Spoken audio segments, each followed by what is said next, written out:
চাল ডালের মিশ্রণ আর 2টা ডিম নিয়েছি। ডিম দুটো আলাদা করে আমি তাওয়াতে চাল ডালের মিশ্রণ দিয়ে দিলাম। 5 মিনিট ভেজে চালের সাথে আমি পানি মিক্স করে দিব।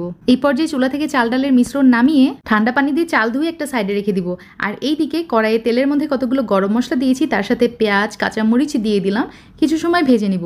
এখন পানি অ্যাড করছি এবং একে একে কতগুলো মশলা অ্যাড করছি। দেখতে পাচ্ছেন লবণ দিয়ে দিলাম, আদা রসুন বাটা, হলুদের গুঁড়া, জিরা গুঁড়া, গরম মশলার গুঁড়া, লাল মরিচের গুঁড়া, ব্যাস সব কিছু খুব ভালো মতো কষিয়ে নিব। তারপরে ধুয়ে রাখা চাল ডালের মিশ্রণ দিয়ে দিব। মশলার সাথে চাল এবং ডাল খুব ভালো মতো কষিয়ে নিয়ে আমি গরম পানি অ্যাড করে দিচ্ছি। চাল এবং ডাল মিলিয়ে ছিল 1.5 কাপ, আমি এখানে 3 কাপ পানি অ্যাড করেছি। এখন ঘি আর তেলের মধ্যে আমি 2টা ডিম ভেজে নিয়েছি, সামান্য একটু লবণ দিয়ে দিলাম। ডিম স্ক্রাম্বল হয়ে গেলে আমি উঠিয়ে নিচ্ছি। আর এইদিকে কিন্তু আমার খিচুড়ির পানিটাও বেশ খানিকটা শুকিয়ে গিয়েছে। কতগুলো আস্ত কাঁচা মরিচ, ধনিয়া পাতা কুচি আর এই যে ভেজে রাখা ডিম দিয়ে দিব। এই পর্যায়ে পাতিলটা কভার করে দিব এবং দমে রেখেছিলাম 10 মিনিট। তৈরি হয়ে গেছে আমার ডিম ভুনা খিচুড়ি, রেডি টু সার্ভ।